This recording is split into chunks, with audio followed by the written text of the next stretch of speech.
30 seconds.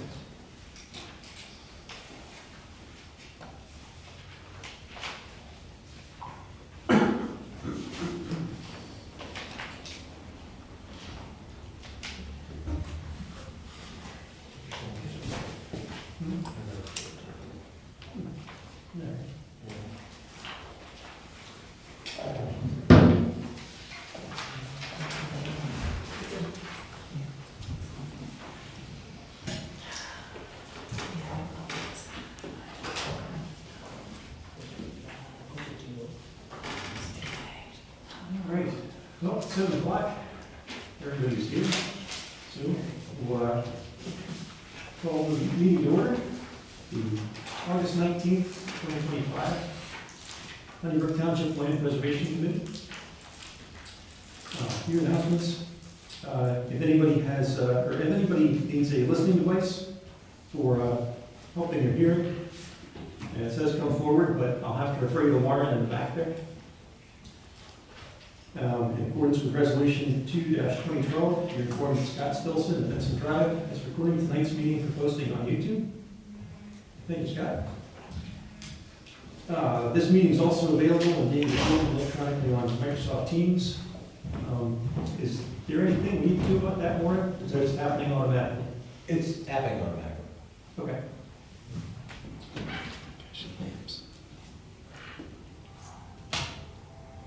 And in accordance with the resolution, there's the rules of conduct for public meetings at the bottom there. We do things a little bit different. We try to be a little bit more friendly at this meeting. We're all grown-ups, and we're all here because we believe in taking care of this township. So if anybody has questions or concerns, I just ask that you raise your hand. Everybody speaks politely, and we'll hopefully get everybody taken care of. So thank you. Diving right in then from there, the approval of the minutes. If, have the minutes somewhere, or have any notes on them? Did Mike and John, did you guys get copies of the minutes from last time? Oh, good. Anybody else get copies?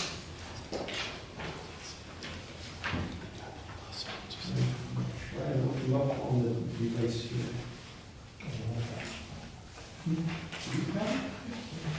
Sure, that's what time is over there.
for public comment.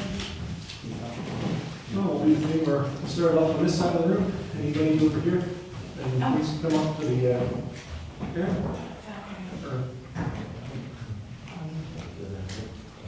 Hi.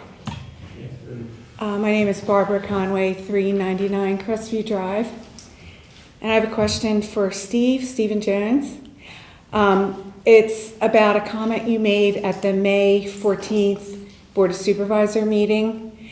It was about a plan that you were going to contact all the landowners and farmers in the township to see if they were interested in a program where the Land Preservation Committee, but Land Preservation funds would purchase their land. So the township would purchase their land, and then the township would then sell back the land to the landowner again. So the township would purchase it with the funds used from land preservation, I assumed, and then sell it back. And then you mentioned something about easement, but I kind of didn't understand that. I couldn't hear it well. And so I just wanted you to clarify that, just because. Okay, I know we spoke in, I believe, April's meeting. Some townships, like West Bradford, Yes. will buy the property and then put an easement on it and sell it back to a new property owner. A new property owner, not resell it to the farmer or. Because you could resell it back to the farmer, but I don't know if that's been done, so. Okay. Right, so Sarah, you mentioned, you referred also someone, Sarah from Brandywine Conservancy. Mhm. Yeah. Oh, hi. Yeah, Sarah provided that some townships, and her example was West Bradford, would see a farm that was for sale, the township would purchase it. Yeah. Put the easement on it, and then sell it to a farmer who was interested in buying the property. Oh, okay. So it's a way to encourage more, And that was one of the ideas that I have. We also work as a team up here, so it would be a team effort, and it would be a team decision on how we approach farmers and how we speak with landowners about that. Yeah. So I doubt like that landowner would buy it back. That didn't make sense, so I didn't. Well, it is possible, but Yeah, it would be expensive though, for both parties because of the whatever taxes that each the seller and buyer, responsible for. The usual process is that the landowner retains ownership and usage of the land, and just they sell the development rights effectively. And there's a stewardship partnership formed between the landowner and the township, Chester County, and oftentimes the Brandywine Conservancy. Yeah. So try to make things very friendly and very keep things the same as much as possible. Okay. All right. Thanks. Thank you. Mary? Is this meeting going to follow the same format as the April meeting where we kind of talked as we went along through each chapter? I was planning on just addressing some outstanding comments that I got from the committee from the last draft. I made all the edits that you received during that meeting, so this is a revised draft. And then there were just some outstanding comments that I wanted to discuss. Okay, so you're suggesting that any comments we should make now if we want to? Yeah, if there's anything, I can just jot them down now. Okay, because I did make some comments at the April meeting, and one of them being the natural resource priorities map that you guys have, including a lot of parcels that are already developed. So it doesn't look like those have been taken off, Okay. which is inflating the number of acres that, are potential for preservation. So I really think in the final version that should be accurate. Yeah.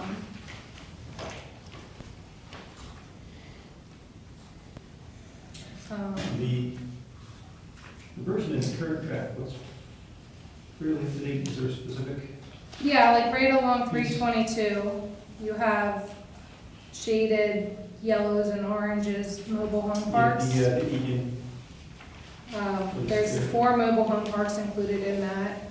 On the far end of the township, there's the landfill, part of the landfill is shaded, that orange parcel. There's also a quarry, the quarry that's shaded at the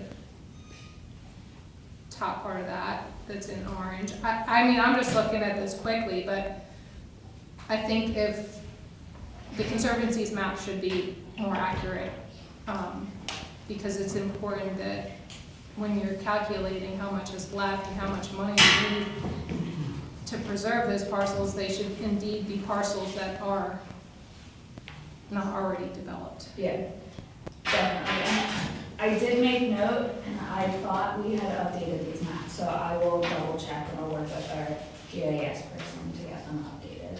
Okay. Wait, one question, Erin.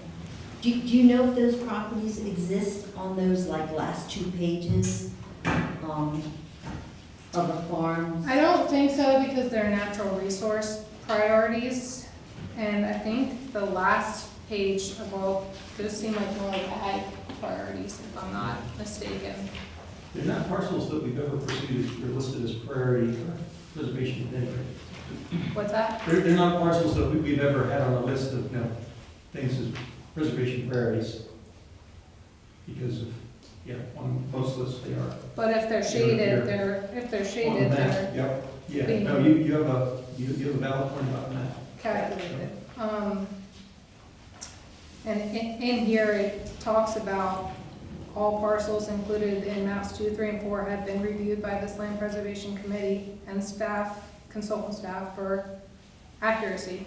So I think that you guys should really take a look at maps and make sure that they're accurate.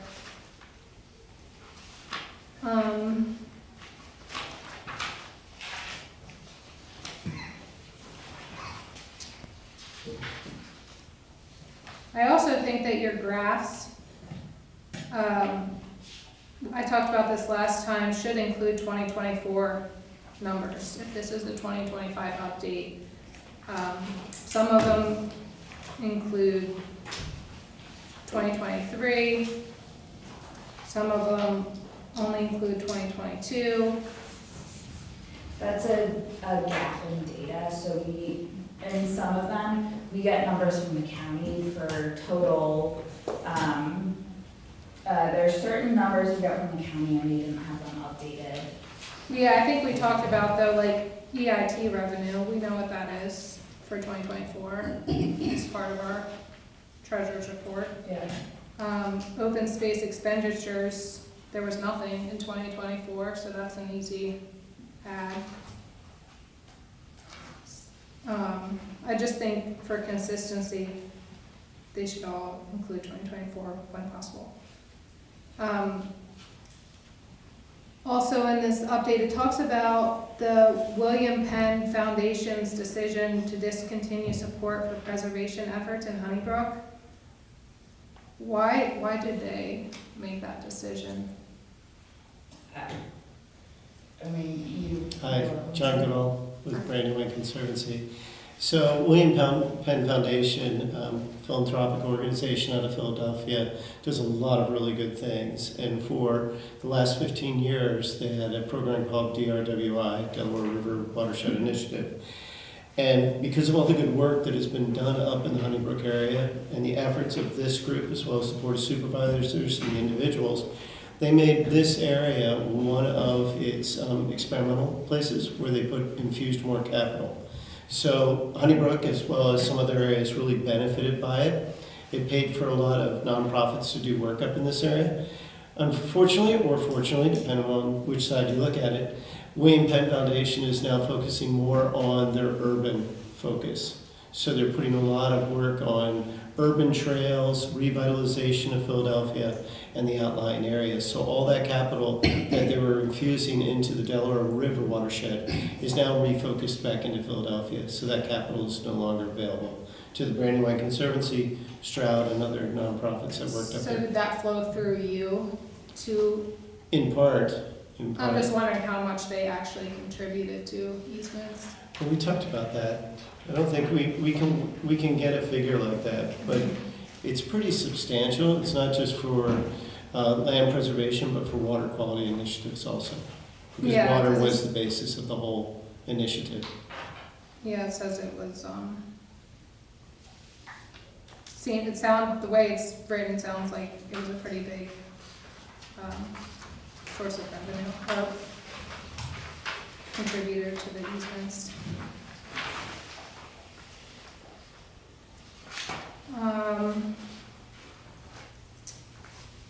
It also talks about the farmer's breakfast as being well-attended. I've been at the last few farmer's breakfasts, and I'd say they're not that well-attended anymore. I felt like, especially the last one, there was maybe 4 or 5 farmers here.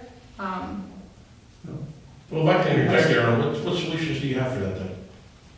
I mean, your family's a landowner, what would entice you to come to some kind of farmer's event or landowner's event? Well, I was Maybe not just a here. breakfast thing, but maybe something, a luncheon, a dinner, an invite. I think the solution is, at this point, the more direct contact, seeking out the farmers rather than expecting them to show up here is gonna be way more, helpful to you guys, to actually have conversations.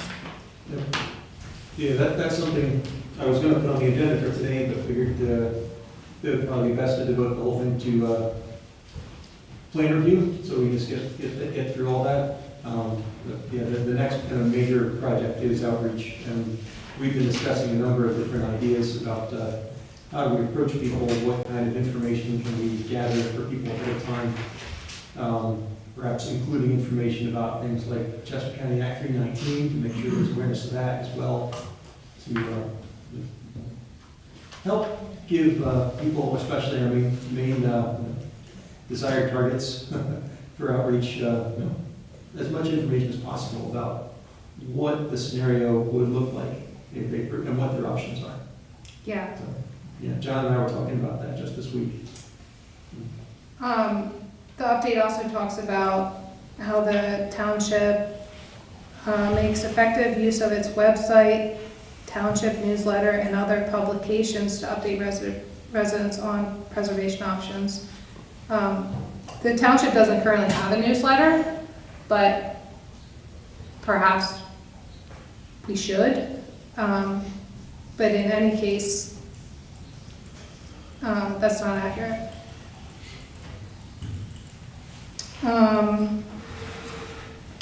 And then when we get down to the page 28, I had some questions about the financial numbers.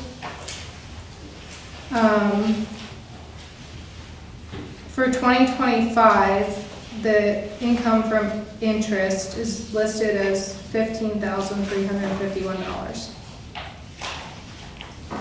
I think we already have, for 2025, over $200,000. There's a number missing out there. It's probably a 0 or. Yeah, Yeah. believe I sent that to you. Okay, I'll look at it.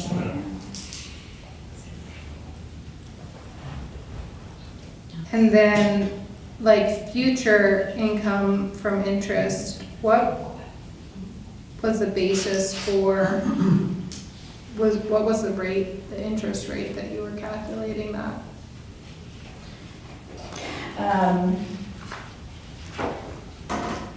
It just seems really low based on like the past 3 years.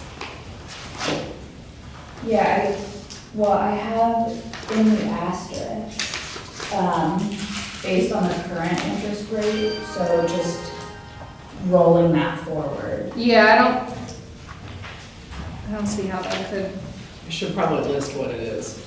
well, $9 million will be generating, significant, like, in 2023, it was 235,000, to 2024 was 306,000. So it just seems pretty low, based on the amount of money that's in the account.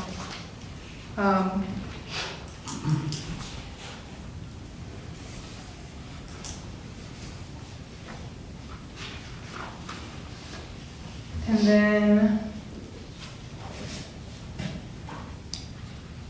there was, in the last update, there was a part that talked about reducing, if the fund ever got to over $4 million, they would reduce it should be half tax. It looks like that's been taken out.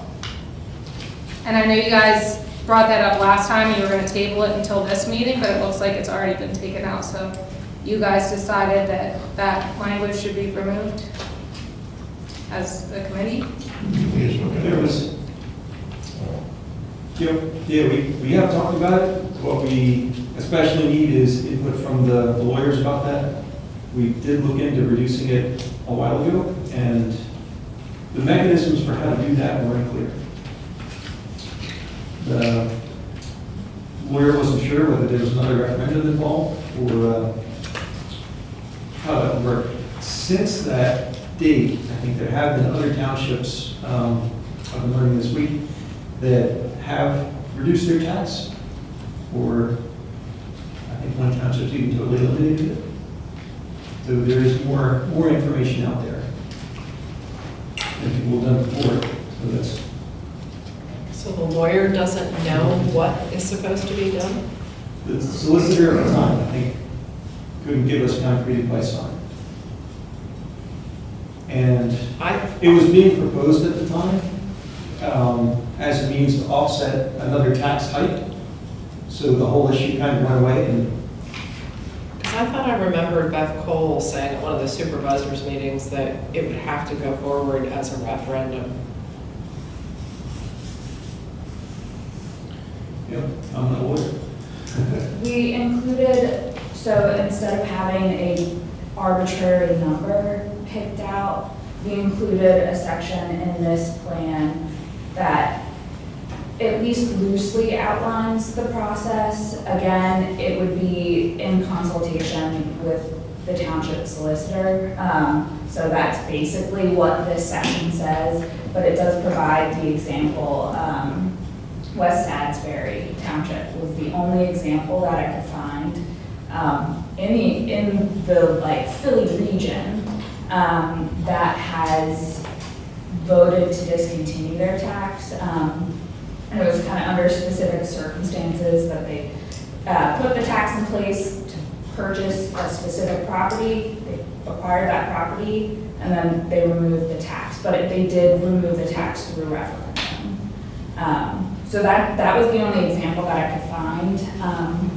I think a lot of townships are still prioritizing preservation, so they just haven't gotten to that point yet. Yeah, I kind of think we're definitely at that point just based on the numbers, but I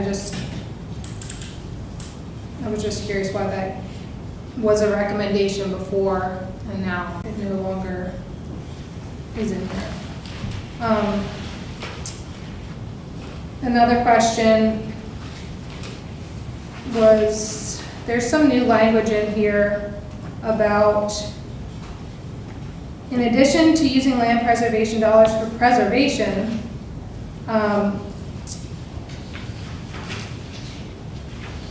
they can use the funds, up to 25% of the funds,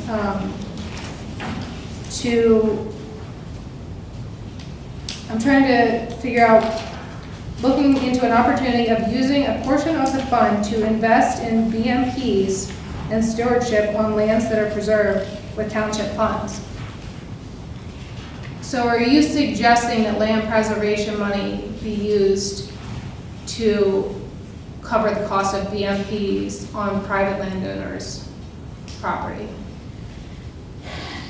So that's number 5. We moved that down. If only if there's a surplus of funds. So if you end up deciding you've preserved all the properties that you want to preserve and there's a surplus of funds, we have that language in there, but that is just calling out that that could be a use of the funds based on state law. So state law in 2013, they passed an act that 25% could be used for maintenance and stewardship, so that would fall under that bucket. Yeah, and I really think that that's getting really far away from the original intent of the tax. And I think if the township does decide to do something like that, then they should put that back out to the residents and see if that's how they want their tax dollars being used, because it's not land preservation, and that's what people voted for. And who's policing that? There are programs, the state does fund grants, and they do all that, and they monitor it. And I really don't think at a township level, we should be doing that. I don't, just because you can do something doesn't mean that you should do something. And I think people didn't vote for that. Just like they didn't vote for the money to go to, the park, and that's why it ended up, everybody got upset about it and it came back. But that's new language, and I think you guys on the committee should be aware of that. Did you ask to have that put in, or was that just? It's something that was there, like Sarah said, it's something that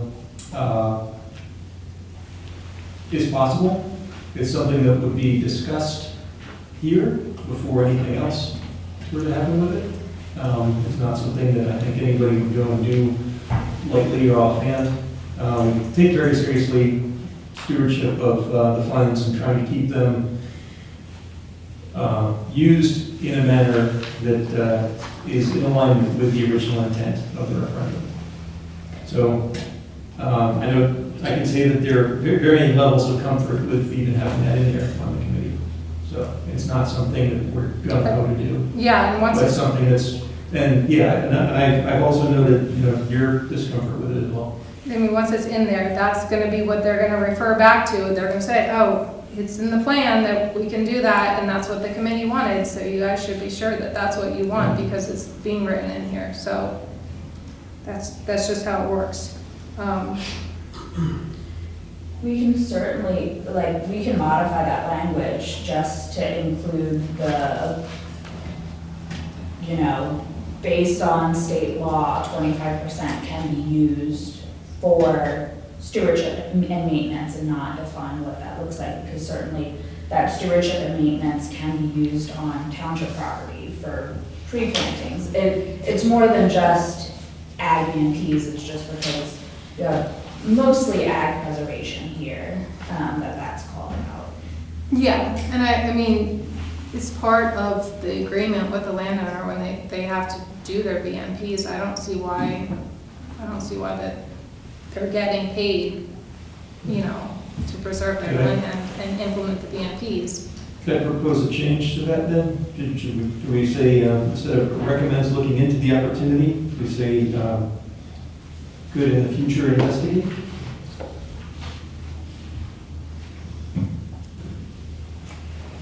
I'm okay with that.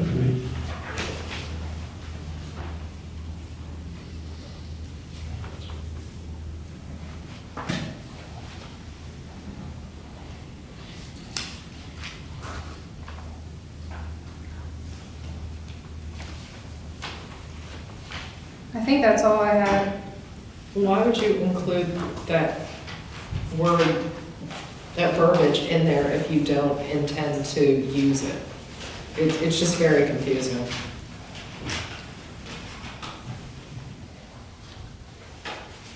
Well, real quick, Aaron, thank you for your comments. Yeah, thank you.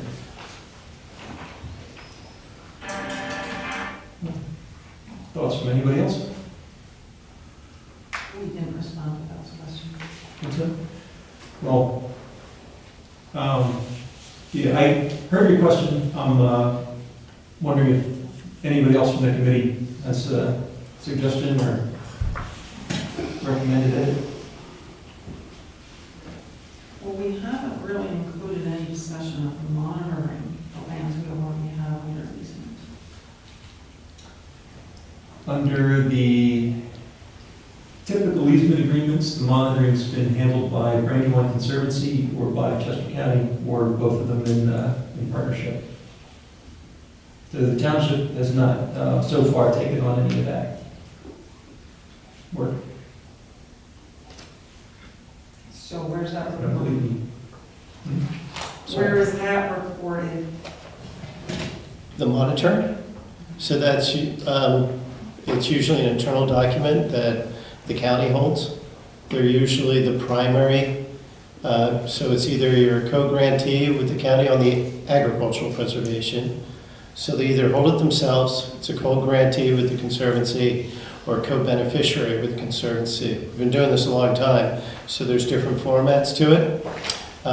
Sometimes the county goes out by themselves and monitors to ensure that the easement is upheld. Sometimes it's in concert with the Conservancy, and sometimes the Conservancy goes out one year and the county goes out the other. If there's a violation, you're dealing with the landowner directly to resolve the issues. As far as the township comes to bear, if there's a violation and the township is a co-grantee or co-beneficiary, they are contacted, made aware of the situation, and working with the grantees to try to resolve the issue with the landowner. But it's not reported anywhere in this document. No, it isn't, and it hasn't ever been that way. I'm trying to see, is that Why something? wouldn't we report some kind of statistics or data on the monitoring process and results? As far as, It's the land in our community, someone else may be doing the monitoring, but why not include it in this? that's an interesting question, let me look into it. I mean, we've been very, direct with the landowners in that it's their easement and their violation if it becomes a public issue. I'm just trying to see where the worth is on that, how that assists in this program. Well, we report on all kinds of things. So why not the monitoring process? I mean, that's a component of it. Before we get too far into this, I just want to finish up the DMP discussion. So on bullet point 5, do we want to change that, or do we want to leave it in? I guess all in favor of, or is there anybody got strong feelings about keeping it?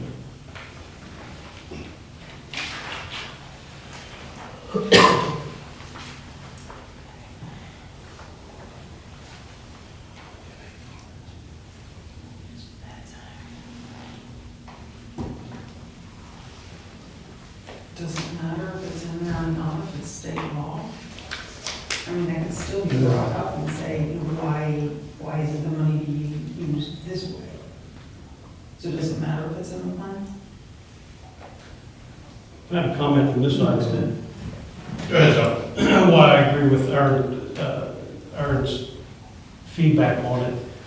I do think that something should be left in there based on identifying as a state law. So whether you want to try to call out what triggers it or what doesn't trigger it, or why it should be triggered or shouldn't, I still think we should call out a state law and recognize it as such. Do we want to say that it's a state law and recognize that, say that we're not comfortable with that usage?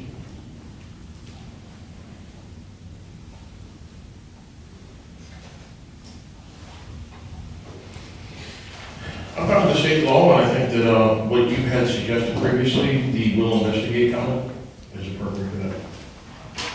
That's my 2 cents. And we could always even modify it more just to say we'll investigate stewardship and maintenance opportunities on preserved land with township funds. Because that, it doesn't identify a specific, we'll do best management practices on agricultural lands. It's a little bit looser or more ambiguous, because that could be on township property. There's a certain level of maintenance involved and stewardship involved in, you know, acquiring a township parcel, and holding that as open space. So does that goes back to using these dollars to maintain the township park? This would be what led to that in the first place. But it's not acquired under the land preservation program. If it was acquired under the land preservation program, then it looks like it would apply, but our Humboldt Park was never acquired under the land preservation program. Right. But that's not what Sarah just said. Well, I did say, like this sentence already says, on lands that are preserved with township. I guess it would be clarify township's open space funds.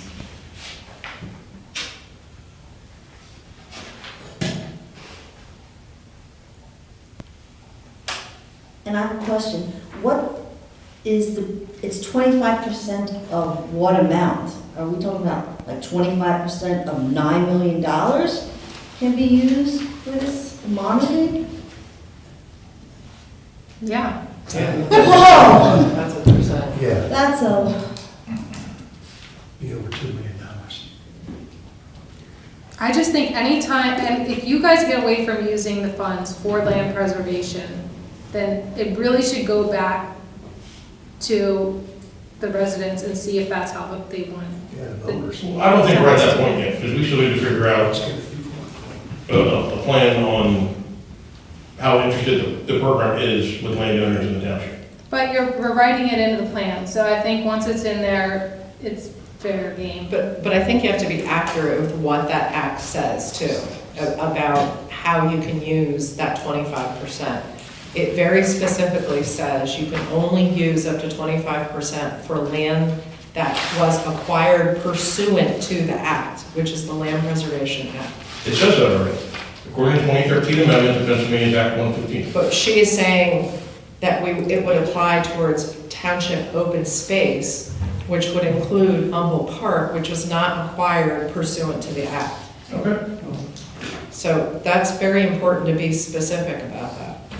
Yeah, I said,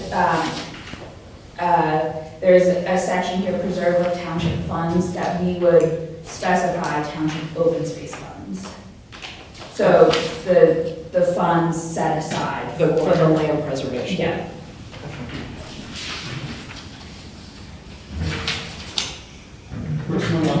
Personally, I'm not attached to this, and I think it is, as this was something that came into effect in 2013, on top of it is outside the intent of the original 2005 referendum.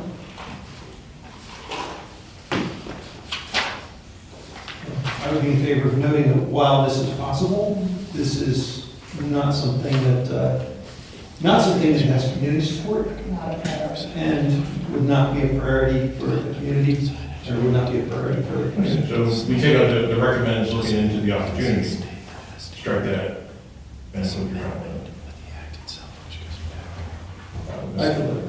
Yeah, I can write something along the lines that while this is allowed through the act, it's And that's what not they're talking a about. priority for the township.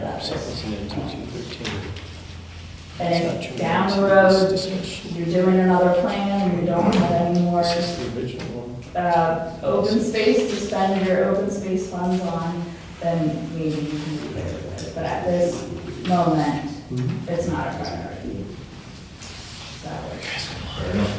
I do have a resolution for the township. just another comment. So have we had any instances in the last 15 years where the township needed to go in to make some correction, spruce something up?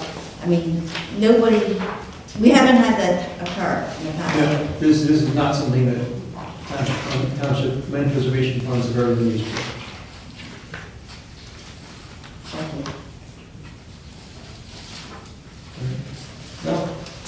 if we're taking out that verbiage about when we reach over 4 million, that we consider reducing the tax, how are we going to put an end date on this program? Because this can't last forever, and we can't just keep collecting money that just sits in that pot.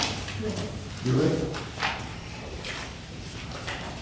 Yeah, what's the measure of, you know, when is enough enough?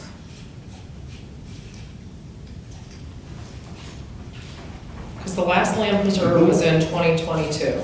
Yep. There were 2 parcels. No, the last land preserved was this year. There were 3 parcels. It's none in the Chester County Open Space report. I don't know. unless They haven't updated it in Okay. a while, or released the update, that's why Okay. our numbers aren't fully Okay. caught up. Well, I don't need to write that question yet. We're still going to converse at our next meeting to talk about how to make contact with all the landowners, and what can I get to you, and I think once we get that established and have an answer for that, we can move on to the next answer. So what's Going back your, to the intent of the program, the intent of the program is to get things on this map that are not green yet, turn green. Do we have enough money on hand to do that right now? No. Our land prices continue to go up? Yes. If we shut this program down, will we ever get another chance to go back to it? No. So that's not at all a decision or even something that, a plan that we take lightly. John? So I'm a little lost here, excuse me, getting old, I guess, but are we off topic? I thought we were going through this for amendments, and now we're getting into philosophical discussion, which I'm happy to have, and I'm pretty good at. But are we can we get through this and then go to that, or do we want to talk? Well, it sounds like that was some of the verbiage that was taken out, so that's why it was brought up. And that was verbiage from the last plan back in, I think it was 2018. So that was why we brought it up, to ask if that was still, and it felt like an arbitrary number, that was just, and I was not privy to how that number was, you know, how anybody came up with that number, but the preservation environment has changed since then, so I think the township needs to decide, and that's why we took it out, because it felt arbitrary and dated, and land prices have changed. COVID certainly slowed down a lot of the land preservation efforts, so kind of ramping back up. I mean, you've preserved land this year, so it hasn't stopped. So can we update the number with maybe a more valid number that has some, actual research put into it instead of just eliminating that statement altogether? Well, I know back in 2017, Shane, you had said in the meeting that by 2030, we would probably have enough funds to purchase the high priority properties. So, a prior supervisor had noted in 2032, we'd have enough funds for that. So, I don't know if we're at the number, maybe we're at a year idea, or... But that's assuming everybody's going to opt into the program, which isn't gonna be possible. Well, I believe it was just a high priority property we're talking about. But Yeah, we're looking at the top priorities, not every last acre. So what is the magic number? If we're at 9 million today, I mean, what's your goal, to accumulate 20 million? I just threw 20 million out there. I don't know if that's a number, but. No. What was that? I'm sorry. Did you say no? Yeah, I'm sitting here today, I can't tell you. I know there's, So if I could, I mean, I would just counter that statement with this. And again, these are taxes that will end, hopefully. I mean, that's what this was all about, is stabilizing your income base through preservation. As we all know, there was the cost of community service study that was performed for this township that showed when you transfer properties that are in farmland into residential, it costs you more money. You know, whether it's in the school district or whether it's in infrastructure or services. So, you know, this is a good tax to stabilize a tax in the long term. It's still a tax, so I get it. I pay the same one in my township. The question is, and this goes back to that philosophical that we're getting into, is, you know, how do we translate the power of the dollar that you're all putting into as a township into the momentum that you once had before COVID in getting the farms to be preserved, the natural areas to be preserved, so that this tax can do its job and you can stabilize your taxes in the future. Now, philosophically, that's the real question for me, doing what I do, which is talking to the landowners and trying to incorporate that change. And COVID stopped all that. I mean, we had inertia going through, but you've already heard me talk about this. But we're 5 years past COVID now. I don't know what to tell you. I mean, it took a lot of time to get this thing started. Yeah. I mean, if you look back at 2005, when the tax was first put into place as a referendum, it took a while to get that engine going. And then we showed, as you saw in the charts, a lot of success. And then it's dropped off again. You talk about the breakfast. You talk about, you know, trying to get landowners and direct influence to them. I'm not getting any calls. I mean, I have to change that. I met with a farmer yesterday up here.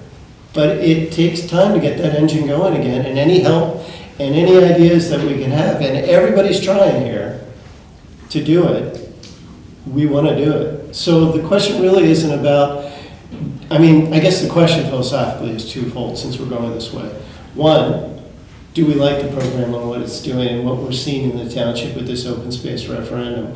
Do we like the quality of life that we have up in this area? And I think everybody uniformly would agree, yeah, nobody likes change. We love this rural character and we want to keep it.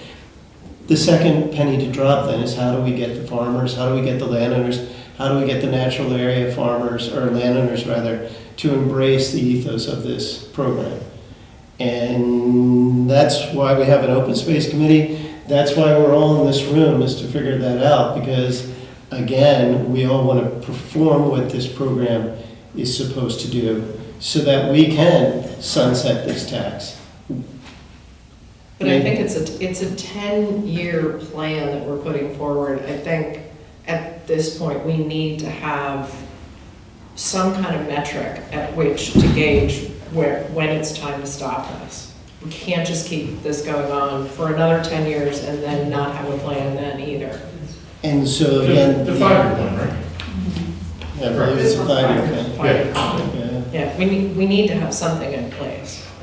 Well, and again, I would be on this side of the table. I would say, you know, the energy should be more on the outreach and education and how can we get the landowners in here so we can have a problem where money is, you know, being pushed in all sorts of directions, than putting all our energy into when's this going to stop, if we like the program. Now remember, I'm the one who likes the program. I do this all around the county. If you all don't like what this program does in your township, that's the real question, not about when it sunsets. No, I don't think there's a person that doesn't like land preservation who lives here. I think we don't like when we're paying a tax and we're not seeing farms getting preserved. So that's the key point. Also, when you talk about, you know, these farms, if they're zoned, if it's ag zoning, they're not turning into developments. It's 10-acre zoning. But zoning can change. Who's gonna, I mean, But who changes the zoning? what supervisors are gonna come in and change Supervisors? ag to residential? I mean, everybody knows that that's not gonna happen. Well, I'm glad you have that up here. I've worked in other municipalities that they do. So, you know, zoning's not permanent. The flavor of your supervisors change. Preservation is.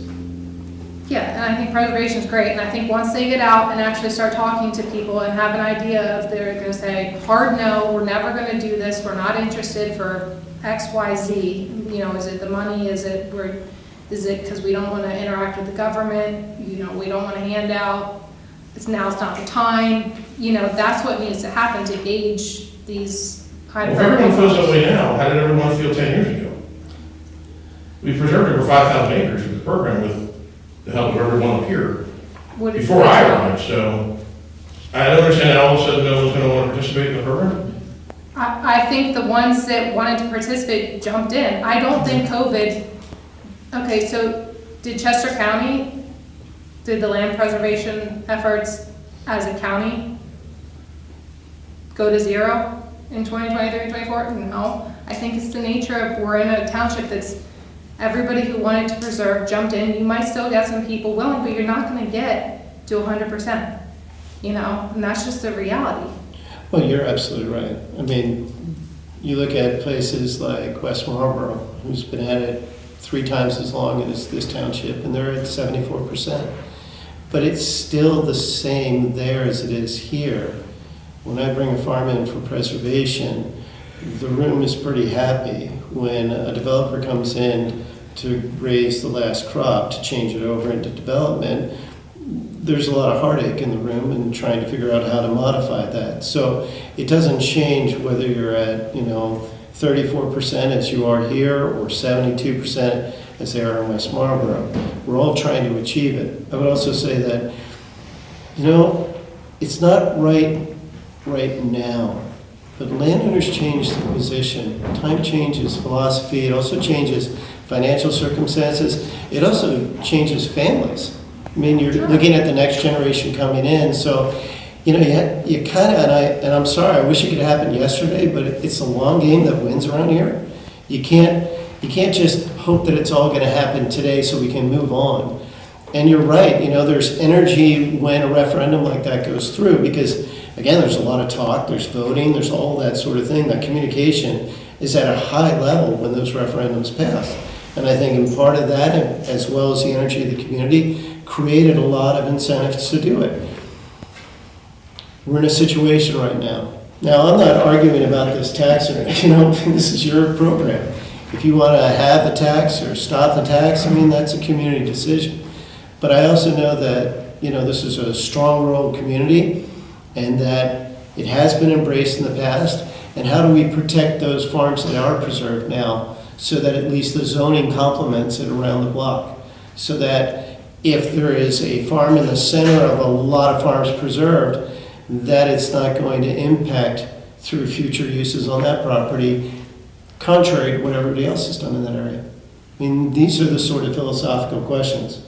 I'd much rather stay on those pages. These are deep questions. Even just that, as somebody who's always lived here, I know farmers who have changed their minds. And it's like anything, it's feast or famine. Today, we might not have anybody, but in 5 years from now, there might be 4 or 5 farms that go up. Once the money's gone, it's gone. You can't go back. And I just say, we don't jump. And it'd be gone. As And somebody not know who's where to go paying back. towards this EIT, it does impact on the bottom line for a lot of people. Well, I'm very well aware of that. I'm not a stupid person If here. we haven't talked to farmers who've been out visiting, what Exactly. everybody's talking about. So we're all sitting here saying that this program should end this time, or maybe it shouldn't end this time, or maybe it should, or how much money we should spend, et cetera. But how many, and I'll address the board first, how many people have you talked to this year? How many farms have you all visited? There's the kid. How many out here, how many farms have we visited personally and talked to and asked, do you want to continue? Well, I don't this really program? think that's. That's our- not the resident's job. That's my point. I'm not saying it's your point, I'm not saying it's your point. All I'm saying is, I think it starts with all of us because we want preservation. We don't want developments, correct? Well, to do that, we all need to do our part. Right. We're all pointing fingers of, and I get it, nobody wants the extra tax. Can't argue with that. Nobody wants development. Can't argue with that. We want free space, we can't argue with that. Where the argument comes in is where's the stopping point? But we haven't examined all the factors out there and talked to the people and come back in a month, 6 months, or a year and say, one person was interested. Okay, well, that's a gauge. Now we have something to work with, but we have nothing to work with right now. The board doesn't have nothing to work. They can't offer how many farms they've talked to in the past 6 months, six weeks this year.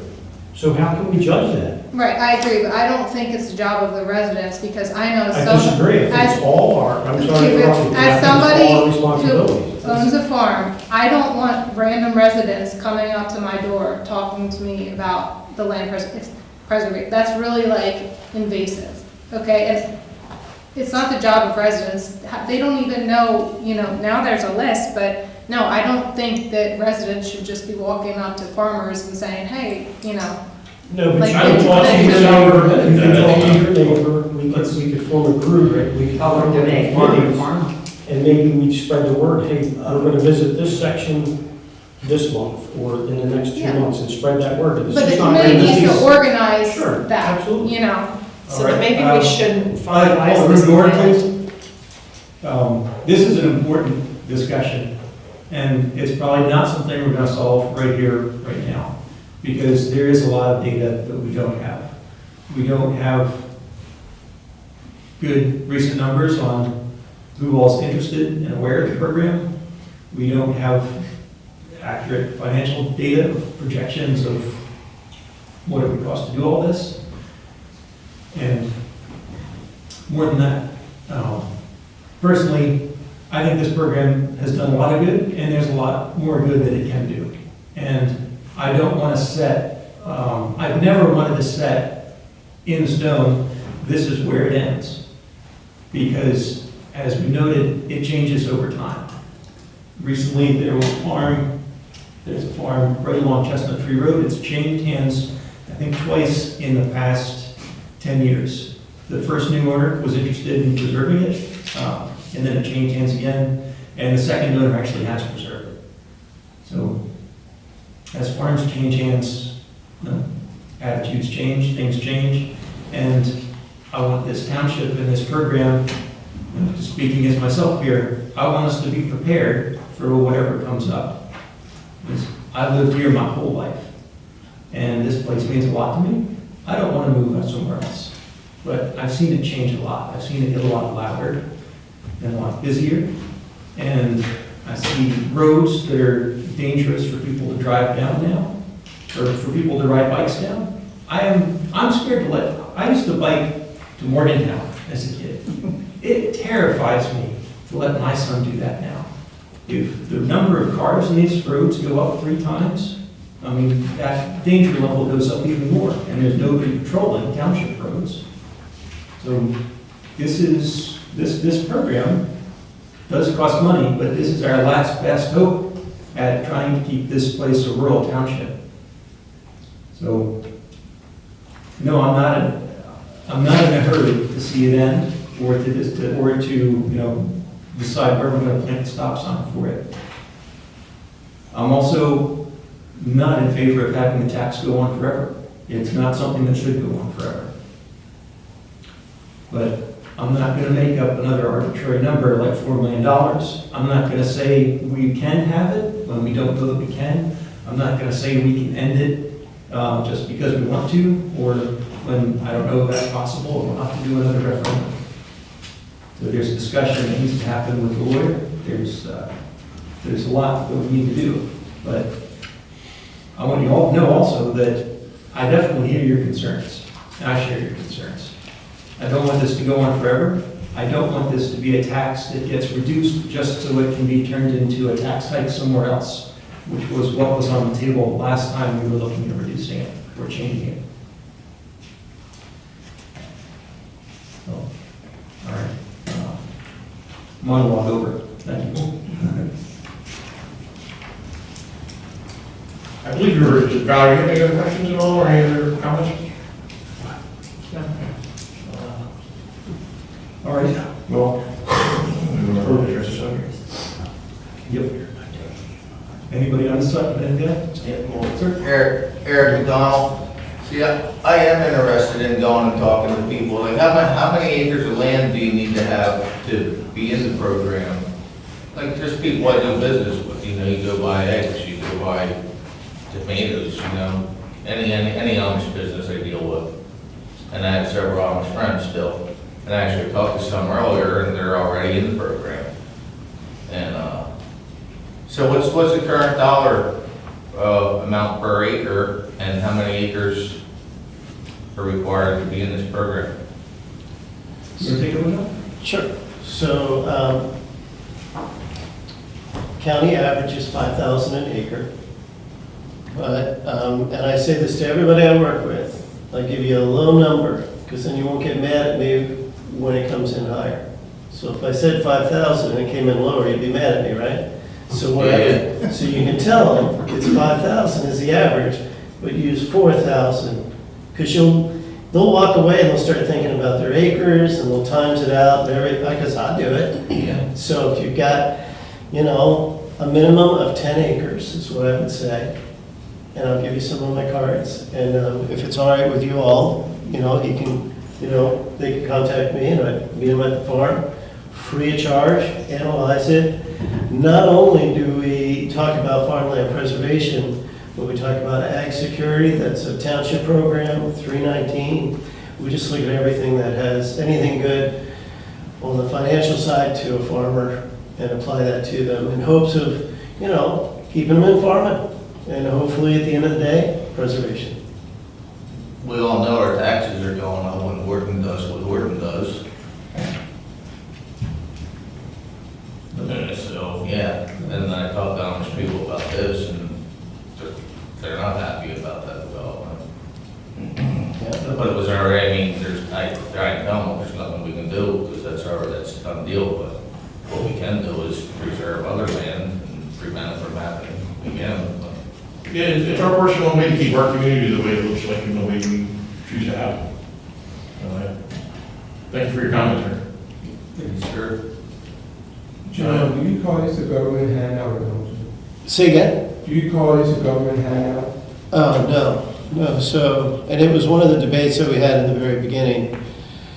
So, some people feel that this is just a gift, you know, but you're not. What you're doing is you're selling something, you know, and if you're a farmer, you know, it's like selling milk. You don't care if the government buys it. It's milk. It's a commodity, corn, whatever it may be. The development rights that you have on your ground, if you sold it to a developer, why, they'd build a house there. Well, you're just selling those development rights to this program, just like you would to milk or corn or anything like that. But you're right, John R., it can be a hurdle. Some people think of it that way, that they're just getting something for nothing, but it's not that way at all. That's a lot of people's drawback, they think it's a handout from the government. And I didn't think it was that way. I was gonna make sure. Yep, no, you're selling something, because once you've sold it, why, that's gone, and then it's preserved. So it's not just a way of life up here, but it's also a commodity, and as I think, Aaron, you brought up, it can be used for a lot of different things. You can draw down on your debt, you can pay off a loan, you can do some capital improvements, you can buy another farm with it. It's just taking away a value that you have in that property and using it for something else, or you could save it for that matter. And then maybe what else, the difference between what your land's worth and what you sold your rights for could be a charitable donation on your taxes that year? If you didn't take full value, you can do that. But what I would say is you're getting into deep water there, and I would just keep it plain and simple. We know some people that can help you figure out what's going on there, and, you know, give them a call. Okay. You still own the property, it's yours forever until you sell it. You're just selling away development rights. So, yeah, it's, So I appreciate it's messier than selling your mineral rights. Nobody ever got a political call from selling development rights. Yep. All right, anybody else in the center there?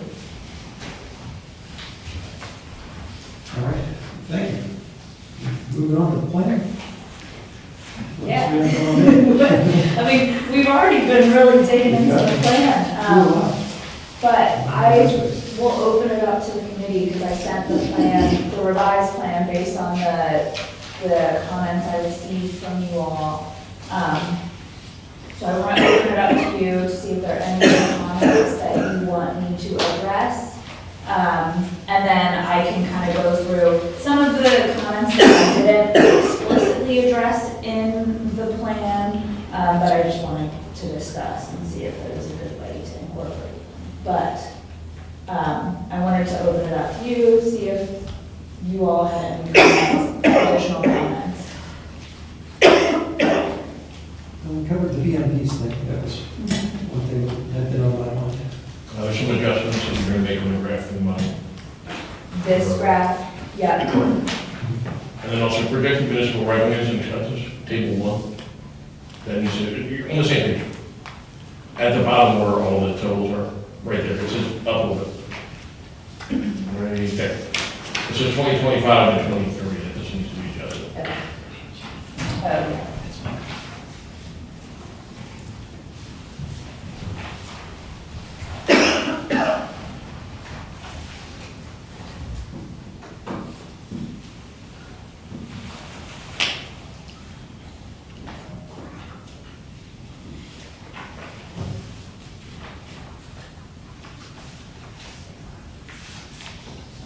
And then I believe Valerie made a comment reference about, you were using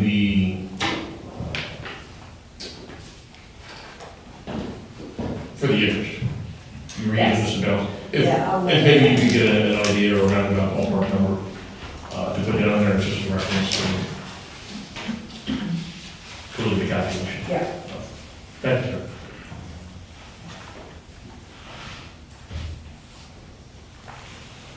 Any other comments? Then I can follow up with some questions, or at least double check to make sure that I addressed your comments in the best way. So, give you a little bit more time. On page 30, one of my comments to you, Sarah, was about referring to this as the open space tax. Yes, And in this township, it's never been called that. And that term, to me, implies a broader definition of open space than what we're doing here. yeah, so I, like the beginning of the plan kind of talks a little bit more generally about open space taxes in general. I think chapter 1, or at least earlier on in this chapter, discusses what an open space tax might look like. And then I added, the actual name for your open space tax is a bit of a mouthful, but I didn't quite know how to address if it's an earned income tax for open space. The full name I included in this section when we actually start talking about specifically the township's earned income tax. So I did use the name as it appears on the referendum, and then added this little blurb to say, referred to in this document as the open space tax. Because earned income tax can be used for anything. But that was one of my questions. Does that address the comment? Is there a better way to label this? 3 earned income taxes in Humboldt, only one of which is related to land at all. And that's the land preservation one. So what name would you, that's why I didn't just say earned income I tax. think you should call it the way everybody knows it, the land preservation earned income tax. The land preservation earned income tax, okay. Yeah, I didn't know what everybody else knew it as. Because I think the previous plans just used the bucket term open space tax. So land preservation earned income tax.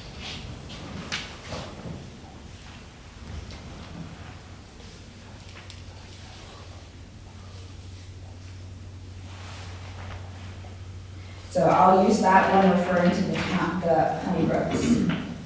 There is still some general language about open space taxes kind of in the intro, but I'll weed through and use that term.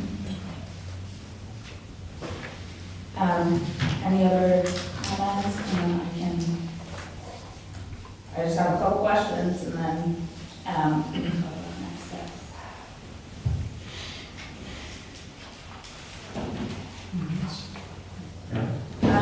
So the first comment that I just wanted to clarify, in this section, it's page 29, sorry for the scrolling.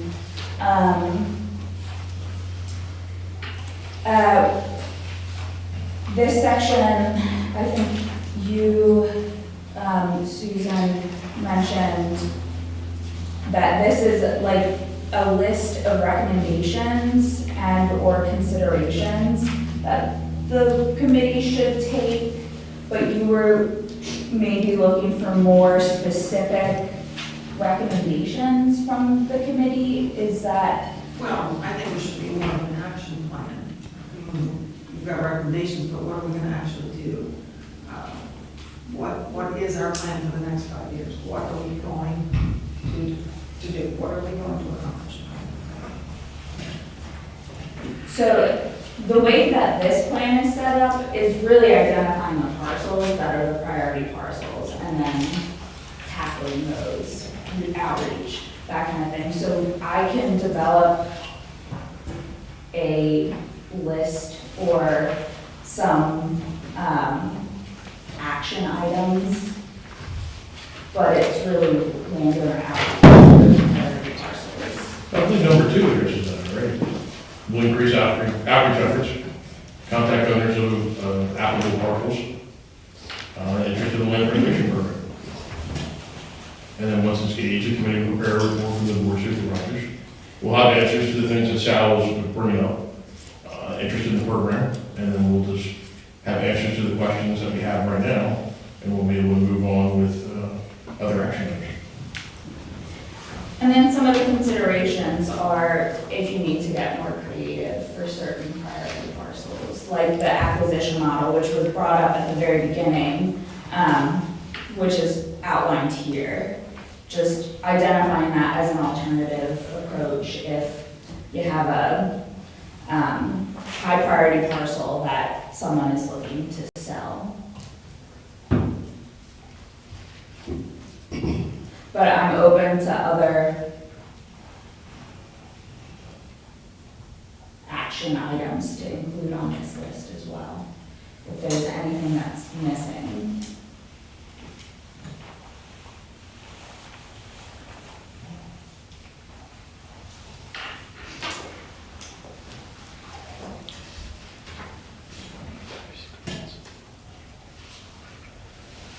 So that was the one question about the recommendations and considerations. There was a question on if the acquisition model has any additional cost to the township. So I added some language to address that it would be a similar process to if a developer purchased the land, or a similar process to an easement process. So it's not that dissimilar to what the township operations already work through other avenues of preservation or development. So I added that language to that acquisition model section. And then, Just to add, if I might, so with the, when the township, if this township found a situation where it was an emergency and it was a parcel that was going to go to development and you so choose to make an offer to purchase it, you can still sell those development rights just like a farmer. So you can participate in the county farmland preservation program, sell those development rights, and then sell the farm. So, you know, again, just so our eyes are wide open, you're a speculative landowner, just like anybody else. The West Bradford model, they actually made more than they lost if they went the traditional route, because land values were going up and up and up. It doesn't always work that way, but it's a good tool for them at that time because it was the only way they could preserve it. The landowner was not interested in any other route. They were going to put it on the open market. They did take the appraised value, which met their needs because the township couldn't go any, they couldn't add a compassion value to it. But it worked out that way. And again, you can sell those development rights as long as the property ranks high enough in the county state programs. So it's not like we're just going to give up a third of the value. You can recoup that through the same programs that a landowner or farmer could do. Does that make sense to everybody? Sorry.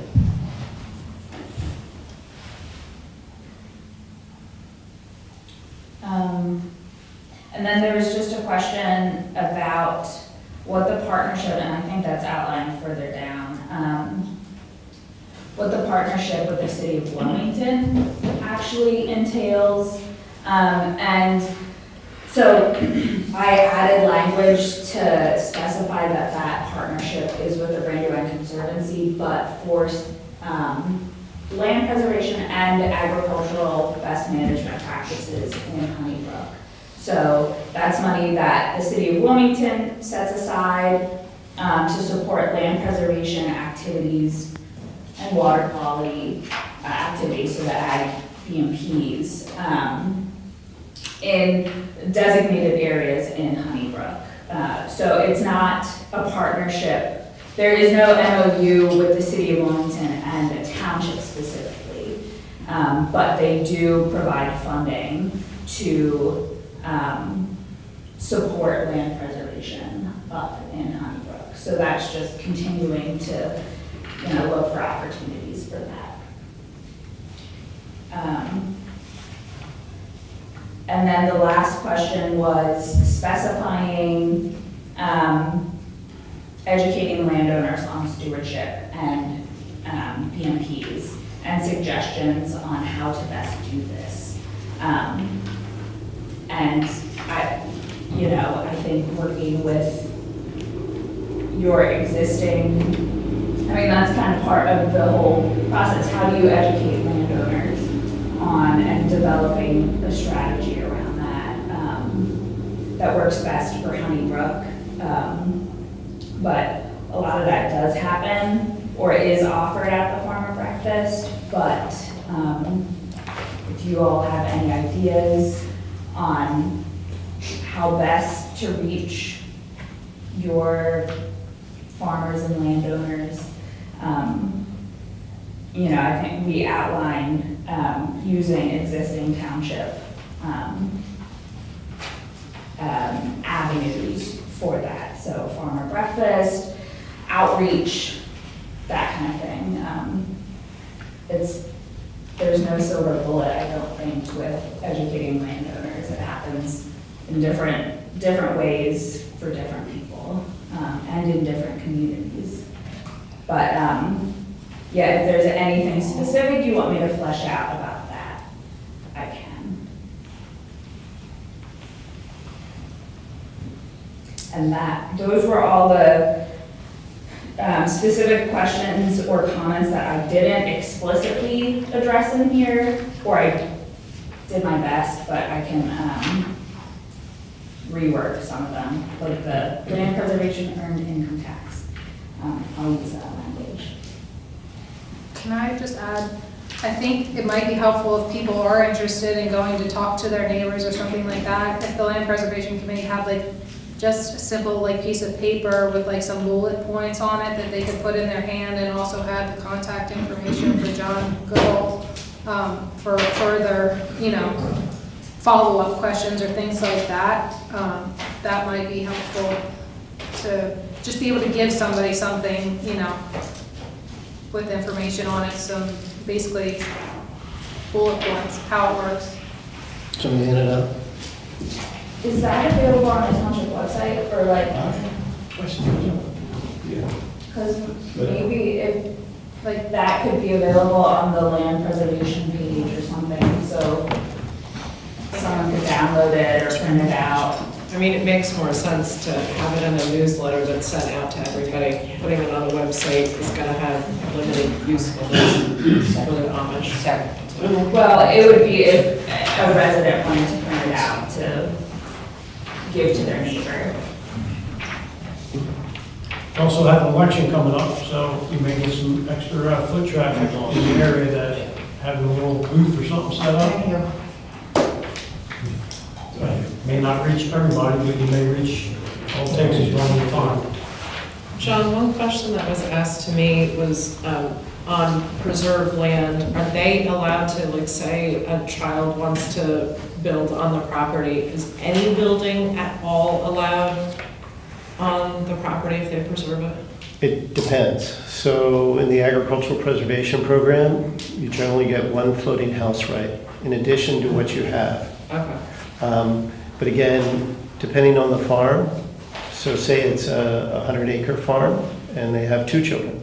And they say, well, you know, I like the floating, but the other one wants to stay too, and we're not gonna give up our place. We can do an exception area to the application. Ah. So there's a lot of creative ways to get to it.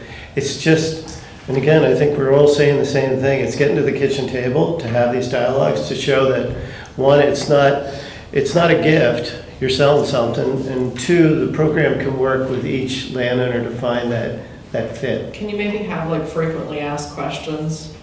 You know? Yeah, absolutely, and that is actually on the Chester County Farmland Preservation website. They have a whole litany. It's frequently asked. You just hit on that, and I know, but again, the Amish aren't gonna go to the website. no, I'm happy. I'll go anywhere. Just give me a call. I'll walk up there with you. But John, doesn't that have to be written in basically the contract at the outset of the agreement? The exception area? Yes, if somebody wants to put an easement on the property and 5 years later say, oh, I want to build another house on here. You get. If that wasn't in the original agreement, they can't do that, correct? You have a floating house right. No, but I mean, In you addition got to that in addition to that. Yes, you have to do it at time. Right, so Yeah. they can't alter the original agreement. No, it's in perpetuity, which is a long, long time. So again, that's, getting good fiscal advice, getting good legal advice, and, going through the program with people like myself and others, there's more than me out there that can walk the farmer through it to ensure that, it's a big commitment, but it also feels really good when it's done. But it's a big commitment, so you better figure out all your options before you commit to it. But yeah, you're right. Yeah. I can tell you experience we had just recently, we're process of building an end to the house. So we applied for this, township okayed it. So we have, our farm is preserved. So this blueprint for this new end was 3 feet over the line that we're allowed to build on. So if we would have kept on, if we would have built on those 3, see, I'm allowed to have one, I'm allowed to build one house somewhere else. But if I would have built this end on those 3 feet, that would have been gone. I would have used my existing house right or whatever you're gonna call it. So we have to change the blueprint in the house to shorten up the 3 feet to get off of to stay on see when around the buildings, it's not preserved like 2 acres or whatever it is. It's more than that, something like that. So there is we thought we had that taken care of, but it wasn't. It it was 3 feet over the line. What Mike's talking about, it's one of those things that only conversations and time and conversations with farmers that have preserved the ground, it's a partnership. It's not like you're selling it something and then people are going to come and tell you what to do. You're going to work together to find the solutions, but you have to be clear on what the vision of the property is. And then, nobody wants conflict, so that sort of takes care of that by doing it in the beginning. Could part of the outreach involve people that have already preserved their land going with you to talk to? It can. Usually it's the best form of outreach I have found is peer-to-peer, where a farmer is talking to another farmer and that farmer's already preserved their ground and saying, it's not as scary as you think, and the money is good, and you can use it now, and heck, you never plan on doing it anyway. And hearing it from the horse's mouth makes it a lot more believable than hearing it from someone like myself. It just reaffirms it. I can tell you an incident, I mean, I've told this story before. I had a neighbor, his farm was not preserved, so I mentioned it to him that you should preserve your farm. Because there's other farms around that are preserved. He said, I'm not anti-government, but I don't want anything to do with the program. 2 years later, he preserved his farm. What happened? Something made him think. You know what? I know that farm. That farm's been sold Yes, it has. times since. And I'm sure that was preserved, because anything could happen there. But he also didn't sign up for 319. I mean, he was a real stubborn fellow when it came to government, and I it took couldn't him. believe it. He preserved it, maybe it was 3 years, I'm not sure, but it wasn't real long. He was here for farmer breakfast, and I was like, what is he doing here? Well, first he saved a lot of money going into 319, and then, and I'm sorry, this is what we do, we just talk about old projects, but the biggest thing I think on top of that is he had sold some lots above him. Like, I call them hardship lots. You know, he had some trouble, so he sold a few lots, and they were above his homestead. And the stormwater plan for those lots wasn't very good. And when they had hard rain, because it was now hard pack and impervious, it just blew down and blew out his stream, his dry stream, because of what he sold and the way that they developed it. And, you know, those sort of life lessons and coming to the farmer's breakfast and listening to them. Motorcycles on his fields too.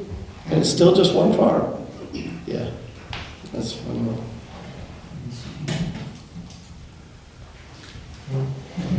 Well, I addressed all the comments that I have. So I will address these comments.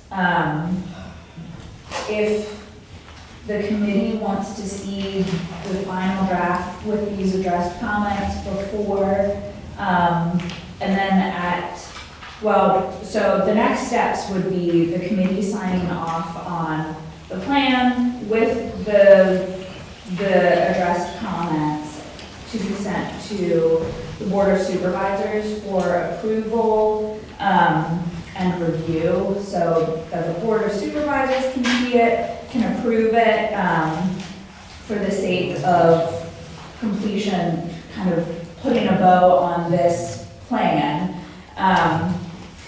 And then it's a conversation of how the township would want to see this plan accepted or adopted. Accepted is not as formal of a process.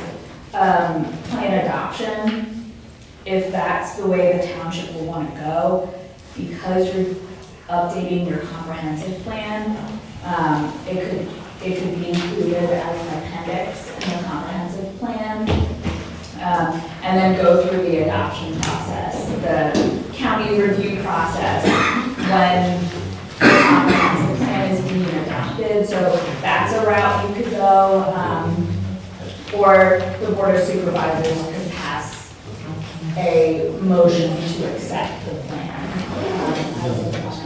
Just accepting it? Okay.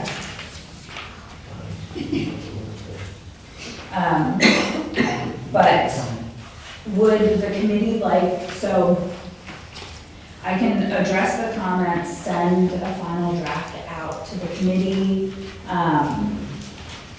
to okay before sending, and then it's up to you to send it to the Board of Supervisors. I think the committee would need to make a motion to contingent on these edits, and if you're not comfortable sending it to the Board of Supervisors until these edits are made, then you can make a motion at your next Land Preservation Committee meeting to have it sent to the Board of Supervisors for review. Or you can, if you're comfortable with what we've talked about, the changes, the level of changes that were proposed today, then you can make a motion contingent on these edits being made to be sent to the board of supervisors for review. So those are kind of the next steps as we're fine tuning this plan, but it's up to the committee. If there are too many edits, you want to see it again, then I'll just have to send you a draft and you might have to discuss without me at your next meeting.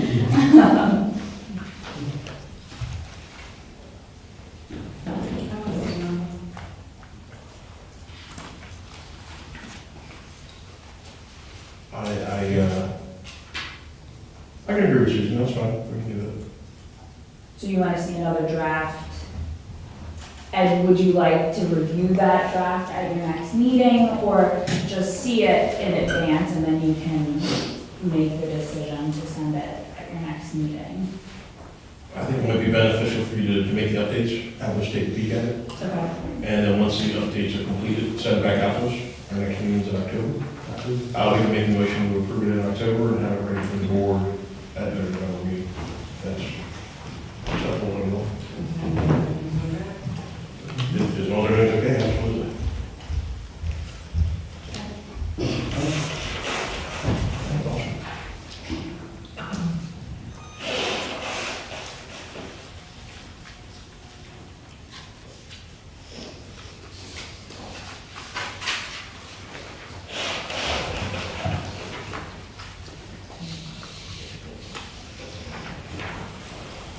That's all I have. Thank you, sir. Thank you for all your work on this.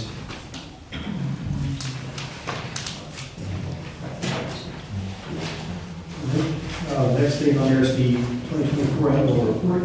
That's something that usually basically takes us tour of the baseball box score.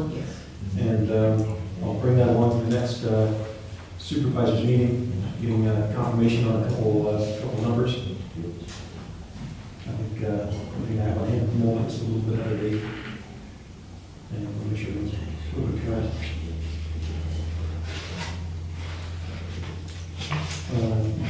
Any old business? I have nothing. All right. Anything more from the audience? I just have a question. So what is your goal for like contact and outreach moving forward? Like how many farmers are you trying to reach in the next year? All of them in the priority list or?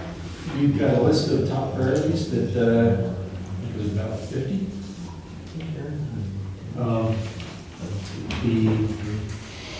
What I'd like to do is be able to send some materials to everybody on that list that would include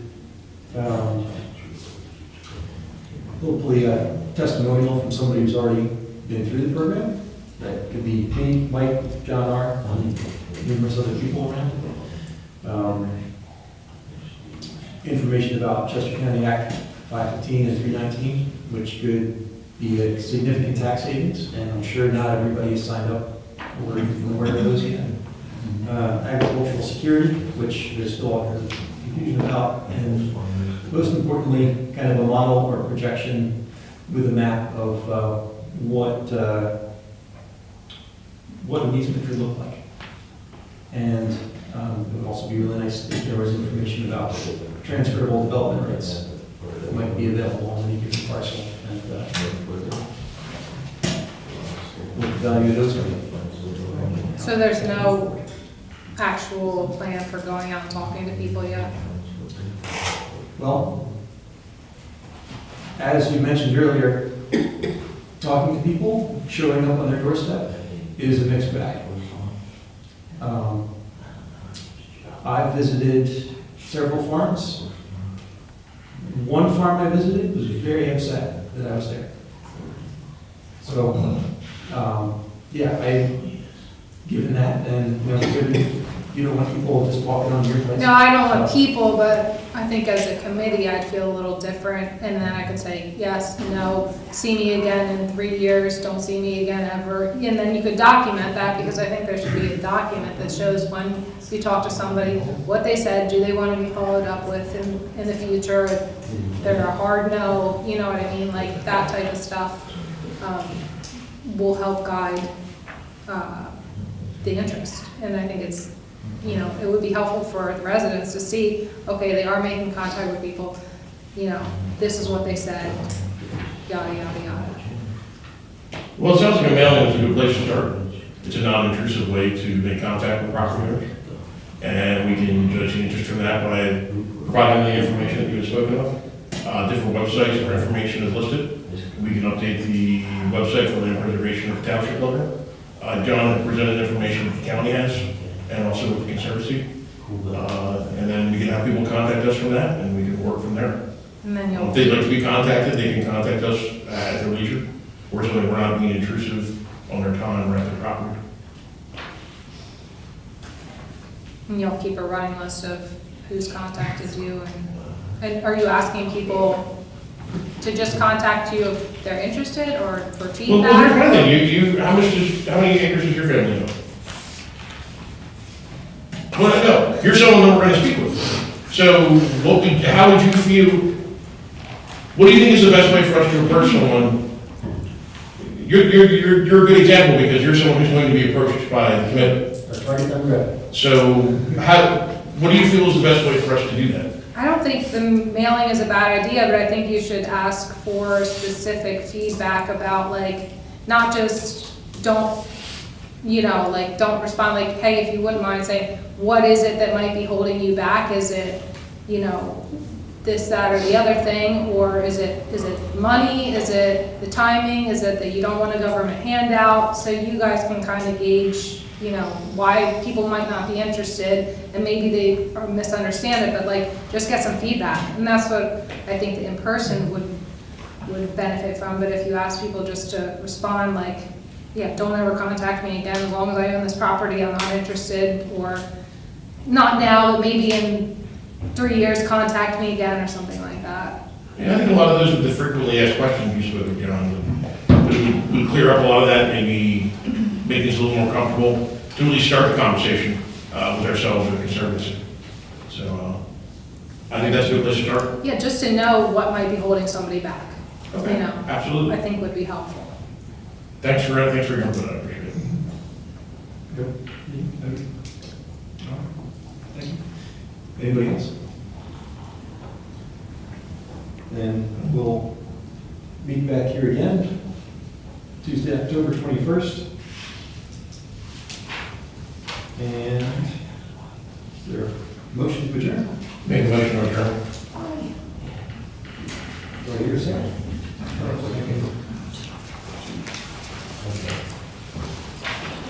All in favor of Tuesday, say aye.